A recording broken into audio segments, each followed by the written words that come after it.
오늘 말씀은 바울이 이제 그 청문회를 이제 하고 있는 모습이죠. 청문회의 목적은 바울의 그 죄목을 밝히는 건데, 25장에서 우리가 봤듯이 25장 7절에서 그 이제 누구예요? 베스도가 그렇게 얘기했죠. 그 죄목을 밝히지 아니하고 죄수를 보내는 것이 무리한 일인 줄을 알아서 이렇게 이제 청문회를 하고 있는 거죠.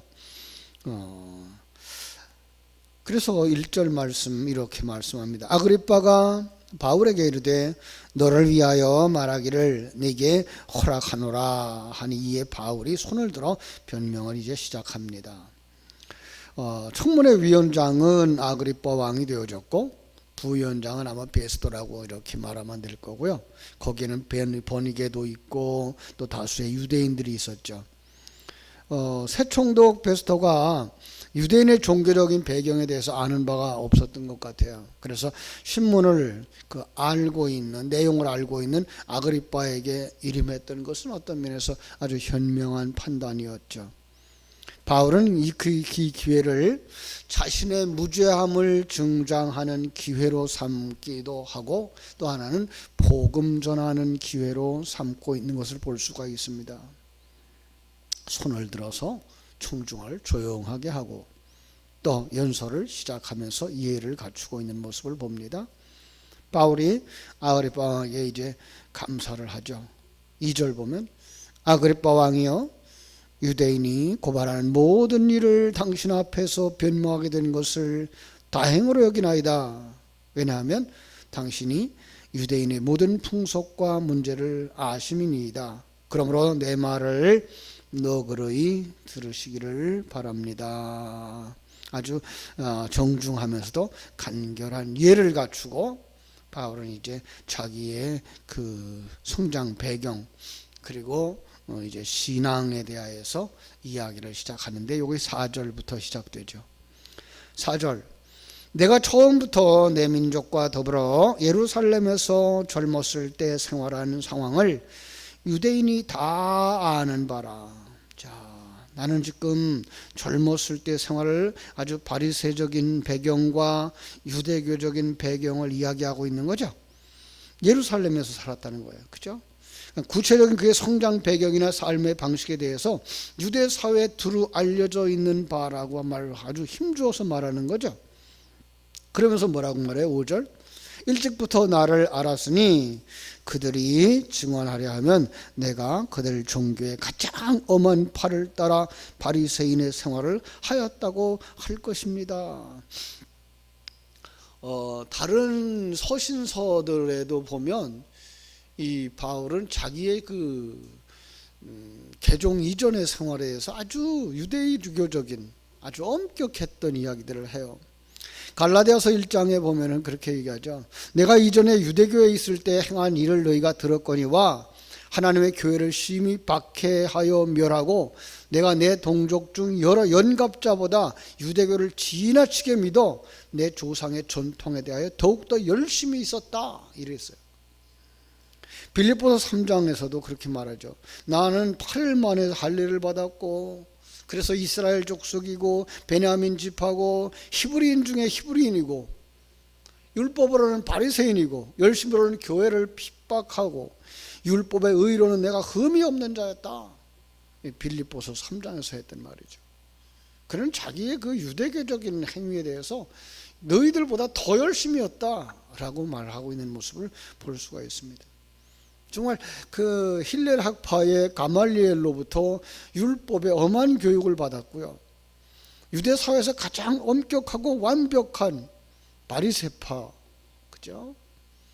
그 속에 들어가기가 그렇게 쉽지 않은데 불구하고 그 시험을 다 거쳐서 그 바리새파의 그 종교 생활을 이어가고 있었던 사람이었죠.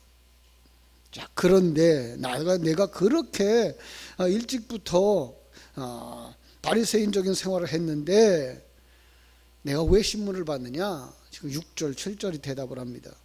이제도 여기 서서 신문을 받는 것은 하나님이 우리 조상에게 약속하신 것을 바라는 까닭이라. 이 약속은 우리 12지파가 밤낮으로 간절히 하나님을 받들어 섬김으로 얻기를 바라는 바인데, 아그리빠 왕이요, 이 소망으로 말미암아 내가 유대인들에게 고소를 당하는 것입니다. 자, 하나님이 우리 조상에게 약속하신 것을 바라는 까닭이라. 조상들에게 약속한 게 뭘까요? 사실은 조상들에게 주어졌던 수많은 율법과 제도와 절기, 이거는 복음을 담은 그릇이었거든요. 그것들을 지키면서 그 속에 담아준 복음을 깨달아 알지 못하면 그 지킴의 의미가 없어지는 건데, 이제까지 그걸 깨달아 알기를 원하는 하나님의 뜻을 따라서 살아왔고, 그러다가 실상은 나는 그걸 바란 것입니다. 그렇죠? 그러니까 지금 내가 가진 복음은 어느 날 갑자기 생긴 것이 아니라 우리 조상 쪽부터 내려오던 하나님의 언약에 철저하게 뿌리를 두고 있는 것입니다 라는 거예요. 그렇습니다. 여러분, 우리의 신앙도 그렇습니다. 우리의 신앙 역시 유대교적이고 역사적이고 한 모든 바탕에서부터 가지고 나온 것들인데, 그것을 답습하는 것이 아니라 그 속에 있는 복음을 지금 누구에게 적용해야 돼요? 나한테 적용해야 돼요. 역사의 이야기로 끝나버리는 상황이 아니라 그게 지금 나와 연결되어져 있는 것, 지금 내 상황에서 받아들일 수 있는 복음이어야 되는 거예요. 그렇죠? 그 약속한 것이 뭐예요? 그 약속, 메시아에 관한 거죠. 그리고 죽은 자의 부활에 대한 거죠. 다시 말하면 바울은 구약의 예언들과 예언들이 궁극적으로 그리스도 예수 안에서 성취되어졌고 또 온전히 성취되어져 갈 것이기 때문에 이것을 본 거예요. 보고 나니까 이제까지의 삶, 종교적인 제도, 절기가 어리석어 보였던 것이죠. 그렇죠?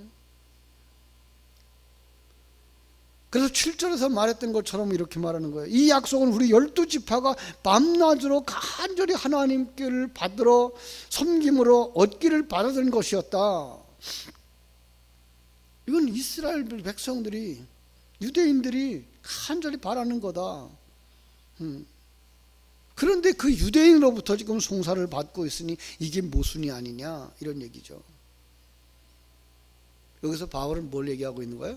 나 정치적으로 문제 있는 사람 아니다. 그리고 종교적으로도 하자가 있지 않다.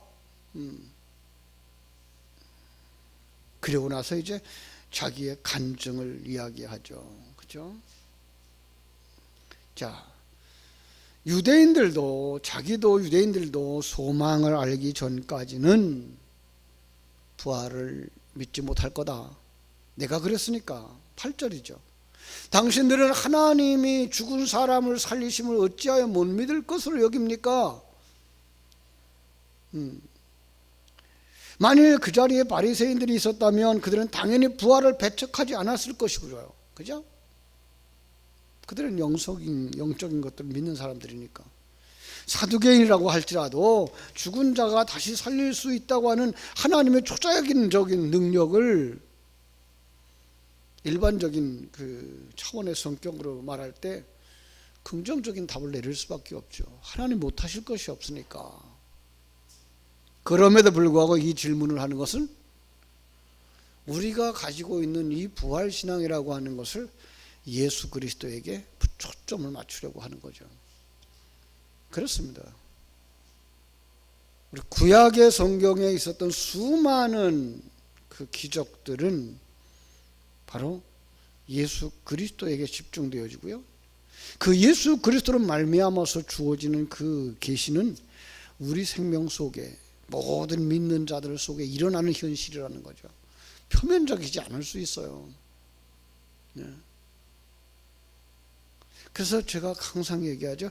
예수님이 십자가의 죽음을 이야기하면서 나를 따라오려거든 자기를 부인하고 자기 십자가를 지고 나를 쫓을 것이라고 말할 때에 오늘 우리 보고 나무 십자가 지고 쫓아오란 말이 아니라는 사실. 그것은 로마에 항거했던 자들에게 내리는 형벌처럼 하나님 나라에 항거하고 하나님 나라에 반역했던 자들에게 내려지는 형벌인 건데, 그거에서부터 내려와 자기를 부인하고 하나님을 주인으로 삼고 하나님을 왕으로 삼고 그분에게 철저하게 순종하는 삶을 살아내는 것, 이게 뭐예요? 십자가의 죽음인 거죠. 쉽지 않은 거죠. 우리의 힘으로 불가능합니다. 성령의 역사가 있어야 되는 거고요, 하나님의 말씀에 의한 역사가 있어야 되는 거죠. 9절에서 그렇게 말합니다. 나도 나사렛 예수의 이름을 대적하였다. 그리고 많은 일을 행해야 될 줄 생각했던 사람이었다. 그러니까 예수 그리스도를 믿는 믿음으로 말미암아 구원받는다라는 생각은 전혀 생각하지 못했던 거죠. 나도 아주 강조하고 있는 거죠. 자기도 바리새인이었지만, 부활을 믿는 종파에 속하여 있었지만 예수의 부활을 믿지 않았고 오히려 대적했던 과거에 이야기하는 거예요. 그래서 지금 여기에 이르지 못한 유대인들을, 지금 당신들을 나도 이해할 수 있다라고 긍정적인 표현을 하고 있는 거죠. 그러나 바울은 자신도 극적인 변화를 받았듯이 나를 반대하고 있는 사람들, 이 진리를 반대하고 있는 사람들이 태도가 궁극적으로 바뀌어야 할 것이다 라고 역설하려는 이제 준비 작업인 거죠. 보세요. 바울은 어떤 사람이었다고요? 복음을 탄압하는 자였다고. 그런데 이제 어떤 사람이 됐어요? 복음을 선포하는 사람이 됐잖아요. 어떻게 그게 가능해요? 여기에 이 하나님의 기적이 있는 것을 이제 이야기합니다. 그러면서 그는 어떻게 박해를 했었는가를 이렇게 이야기합니다. 10절, 예루살렘에서 이런 일을 행하여 대제사장들에게 고난을 받아 가지고 많은 성도를 옥에 가두며, 또 죽일 때에 내가 찬송 투표를 하였고, 또 모든 회당에서 여러 번 형벌하여 강제로 모독하는 말을 하게 하고, 그들에 대하여 심히 격분하여 외국 성에까지 가서 박해하였고. 엄청난 사람이었어요. 교회를 회방하는 일에 앞장섰던 사람이죠. 많은 성도를 옥에 가두는 일을 앞장섰어요.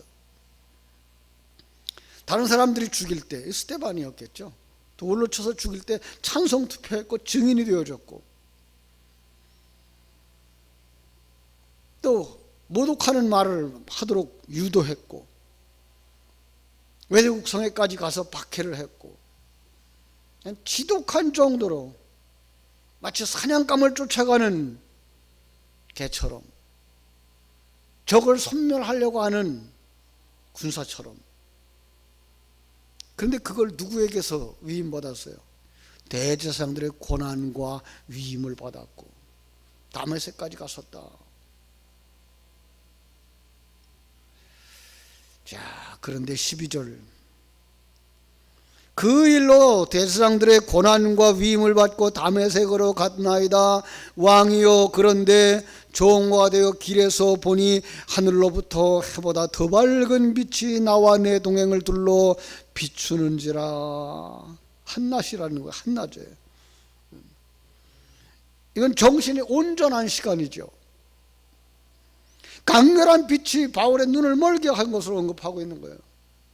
모든 관심이 지금 주님의 말씀에 집중하고 있는 거예요. 우리가 다 땅에 엎드려 있어요. 그런데 어떻게 해요? 사울아, 사울아 부르시는 하나님의 음성을 듣는 거죠. 하나님의 기적이죠. 하나님이 죽은 자를 찾아오시는 모습이고, 소경을 찾아오는 모습이고, 오늘 우리를 향하여서 다가오시는 주님의 모습을 우리에게 볼 수 있도록 하시는 거죠. 내가 어찌하여 나를 박해하느냐? 가시채를 뒷발질하기가 내게 고생이구나. 가시채, 이건요, 앞에 가는 소가 말을 듣지 않으면 때리는 채찍이죠. 소가 자꾸만 말을 듣지 않고 뒷발질하면 어떻게 돼요? 더 심하게 때려준 거죠. 고통이 더 심해지는 거죠. 그때에 사울이 그 말을 듣고 묻습니다. 주여 누구시니까? 대답합니다. 나는 네가 핍박하는 예수라. 죽었다고 생각했던 예수, 분명히 부활할 거야 라고 생각했던 그 예수가, 부활이 없었을 거야 라고 생각했던 그 예수가 지금 부활해서 자기에게 말씀하고 있는 거예요. 많은 유대인들의 생각이 언제 부활한다고요? 역사의 마지막에. 요즘 교인들도 그러잖아요. 우리의 부활은 역사의 마지막에 라고. 아니요. 우린 지금 십자가의 죽음과 부활을 동시에 이루어가고 있는 상황인 것을 볼 수 있으셔야 돼요. 우리 속에 부활의 생명이 있다니까요. 하늘 생명이 있다니까요. 하나님의 음성을 들을 수 있는 생명이 있고, 하나님의 나를 볼 수 있는 눈이 있고, 하나님의 그 임마누엘을 느낄 수 있는 감각이 있는 사람들이 바로 성도들인 거죠. 그 주님께서 말씀하십니다. 16절. 일어나 너의 발로 서라. 일어나라. 마치 죽었던 소녀를 일으키시면서 달리다 쿰 하셨던 그 쿰. 일어나라. 넌 지금 땅에 속한 자야. 넌 지금 죽어 있는 자야. 안진뱅이야. 거기서 일어서. 사도행전 3장이 생각나죠? 성전 미문에 앉아 있는, 그죠? 안진뱅이. 베드로와 요한이 은과 금은 내게 없거니와 나사렛 예수의 이름으로 내게 주노니 나사렛 예수의 이름으로 일어나라. 달리다 쿰. 안진뱅이를 일으키는 거죠. 안진뱅이는 사실 그 단어 자체가 다리가 없는 자예요. 다리가 없는 자가 어떻게 일어나요? 기적이죠. 땅에 속했던 자가 땅에서부터 떨어지는 걸 그려내는 그림이거든요. 왜 부르십니까? 이렇게 말씀하십니다. 내가 네게 나타난 것은 곧 네가 나를 본 일과 장차 내가 네게 나타날 일에 너로 종과 증인을 삼으려 함이니라. 예? 또 더 나가서 17절. 이스라엘과 이방인들에게 내가 너를 구원하여 그들에게 보내어 그 눈을 뜨게 하여 어둠에서 빛으로 사단의 권세에서 하나님께로 돌아오게 하고 죄 사함과 나를 믿어 거룩하게 된 무리 가운데서 기업을 얻게 하리라. 이게 바로 그를 부르신 하나님의 목적이에요. 너 이제는 세상에 속하지 말고 하늘에 속한 자가 되라. 더 나아가서 나는 네가 본 일과 장차 네게 나타날 일에 대하여서 종과 증인으로 삼노라. 이스라엘과 이방에 내가 너를 보내노라. 그래서 뭐 하라고요? 그들의 눈을 뜨게 하고 어떻게 해야 돼요? 빛에서 어둠으로 사단의 권세에서 하나님께로 돌아오게 하고 죄 사함과 나를 믿어 거룩하게 된 무리 가운데 기업을 얻게 하리라. 먼저는 그게 누구 안에서 이루어져야 돼요? 사울 안에서 이루어져야 되죠. 그래야 증거할 수 있잖아요. 증인은 증거를 가져야 되니까. 헛된 증거만 할 수 없잖아요. 오늘 성도들의 증인은 바로 증거는 여기에 있는 것입니다. 자기들의 삶 속에서 먼저 하나님의 임재를, 하나님의 존재를, 하나님의 역사를 경험하고. 지난 주일 우리 3차 아파트에서 새로 우리 교회에 나오신 분의 그 예배를 드리면서 신방을 집에서 못 받고 우리 교회에서 예배를 드려달라고 그래서 예배를 하면서 간증을 해요. 교회에서 들려오는 그 찬송 소리, 그러면서 그는 언제나 마음속에 하나님에 대한 간절함이 있었다는 거예요. 그리고 그가 예수 앞에 나오게 된 궁극적인 사건은 남편을 통해서 일어나는 기적. 그렇게 술 고주망태기 같았던 사람이 하루 사이에 술을 끊게 되는 사건. 그리고 예배당에 나오면 감사해서 왠지 모르게 눈물을 흘리게 되어지고, 이것도 감사하고 저것도 감사하고, 그것이 신앙생활의 기초죠. 근데 그 경험이 없으면 다른 사람을 이 은혜 가운데로 인도할 수 없고 축복 가운데로 인도할 수 없죠. 바울은 하나님은 그 기적을 부신 거죠. 정말로 극적인 그 전환, 어둠 속에서 빛으로 나온 것처럼, 소경이 눈을 뜬 것처럼 세속적인 가치관과 세상적인 경쟁 구조 속에 살던 사람이 하나님의 그 크신 계획과 일하심을 알 때 누리는 그 평안함과 그 충만함과 천국에 대한 소망으로 가득 찬 삶을 살게 되자, 그때부터 입을 열어 복음을 전할 수밖에 없는 증인이 되어진 것인데, 그 증인이 되어진 증거를 지금 여기 정리하고 있는 거죠.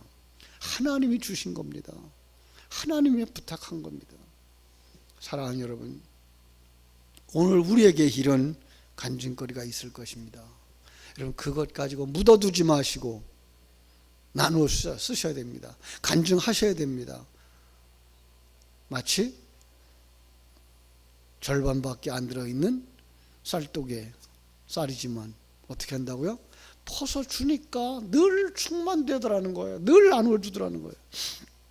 여러분 속에 이 진리가 충만되어져서 오늘도 남에게 퍼주고 나눠주고 이야기해 줌으로 말미암아서 하나님의 은혜가 여러분 속에서 충만되어지고 듣는 자들 속에 전파되어지기를 주님의 이름으로 축원합니다. 기도하겠습니다. 아버지, 우리 하나님 크신 은혜와 사랑을 감사하옵고 감사합니다. 참으로 하나님께서 이 사울을 바울 되게 하신 이 놀라운 기적을 수없이 많이 간증할 수 있도록 그 간증의 현장들을 만드셨습니다. 때로는 핍박받는 자리에서, 때로는 청문회하는 자리에서, 그러나 그는 말씀을 나누면 나눌수록 자기 속에 은혜가 더 충만되어졌고 하나님의 일하심이 더 확실해졌기에 그는 입을 열어서 말할 수밖에 없었고 증인의 삶을 살 수밖에 없었고 그 아름다운 것들은 열매를 맺을 수 있었습니다. 오늘 우리에게 원하시는 삶이 바로 이렇게 나누는 삶이며 은혜 받은 것들을 간증하는 삶이라는 사실을 다시 한번 깨달아 알게 하여 주시고, 우리에게 있는 은혜, 내가 받은 은혜 다시 한번 점검하면서 주님 앞에 더 가까이 더 풍성하게 나갈 수 있는 저희들 되게 하여 주시옵소서. 우리 속에 먼저 예수 생명이 충만되게 하여 주시고 예수의 은혜가 충만되게 해 주십시고 하나님을 더 기쁘시게 하고 영화롭게 하는 믿음의 사람으로 설 수 있도록 아버지 하나님 성령으로 충만하게 하여 주시옵소서. 은혜로 채워 주시옵소서. 예수님의 이름으로 기도하옵나이다. 아멘.